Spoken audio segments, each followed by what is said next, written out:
जय श्री कृष्णा। राधे राधे। कार्तिक महात्म का तीसरा अध्याय। सत्यभामा बोली, हे भगवान, आप काल स्वरूप हैं और काल के संपूर्ण भाग समान हैं, तब फिर कार्तिक मास ही क्यों श्रेष्ठ है। हे देव, सब तिथियों में एकादशी और सब महीनों में कार्तिक का महीना ही आपको प्रिय है। श्री कृष्ण बोले, हे कांते, तुमने अच्छा प्रश्न किया। एकाग्रचित होकर बैन के पुत्र पृथु और महर्षि नारद का संवाद सुनो। जिससे पहले पृथु ने नारद से पूछा, तब नारद जी ने कार्तिक मास की श्रेष्ठता कही। नारद जी बोले, पहले सागर का पुत्र शंख नामक राक्षस त्रिलोकी के मथने में समर्थ हुआ। उसने संपूर्ण देवताओं को जीतकर स्वर्ग से निकालकर इंद्रादि संपूर्ण लोकपालों के अधिकार अपने हाथ में कर लिए। सब देवता उसके भय के मारे अपने अपने स्त्री पुत्र आदि लेकर बहुत वर्ष पर्यंत सुमेरु पर्वत की गुफाओं में वास करते रहे। जब देवता गुफाओं में रह रहे थे, तब शंकासुर ने विचार किया, मैंने देवताओं को जीत तो लिया है, तो भी वे बलवान मालूम होते हैं। हाँ, अब जान पड़ा कि वे सब वेद मंत्रों से युक्त हैं।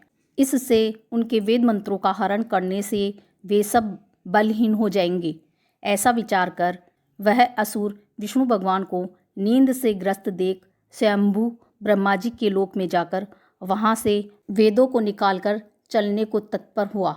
तब वे उसके भय के मारे यज्ञ के मंत्र और बीजों समेत जल में प्रवेश कर गए।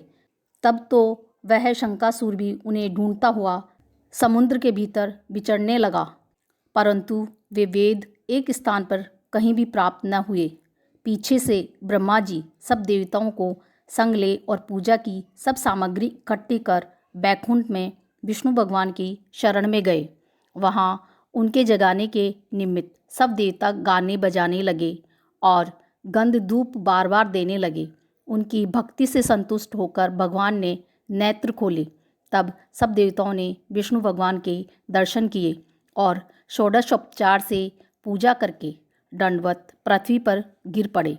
तब तो माधव भगवान उनसे कहने लगे, हे देवगण, मैं तुम्हारे भजन कीर्तन आदि कार्यों से प्रसन्न हुआ हूँ। मैं आप लोगों की मनोकामना पूर्ण करूँगा।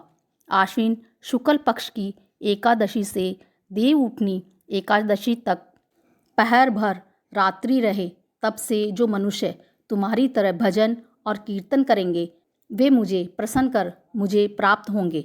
शंकासुर जिन वेदों को हर लाया है, वे सब जल में स्थित है। उन्हें मैं शंकासुर को मारकर लाऊंगा। अब से बीज मंत्र समेत सब वेद प्रतिवर्ष कार्तिक के महीने में सदा जल में निवास करेंगे। मत्स्य स्वरूप धारण कर मैं जल में जाता हूँ। तुम संपूर्ण मुनियों को लेकर संग आओ। इस लोक में जो अच्छे मनुष्य प्रातःकाल स्नान करते हैं, वे निश्चय अक्षत स्नान के फल को प्राप्त होते हैं। जो कार्तिक में सदा व्रत करते हैं, उनको हे इंद्र, तुम मेरे लोक में पहुंचा दिया करो। हे यम, तुम सदा उनकी विघ्नों से रक्षा करते रहो। और हे वरुण, तुम उनको पुत्र पौत्र आदि देते रहो। हे कुबेर, तुम उनकी धन वृद्धि करो, जिससे यह मेरा रूप धारण कर साक्षात जीवन मुक्त हो जाए।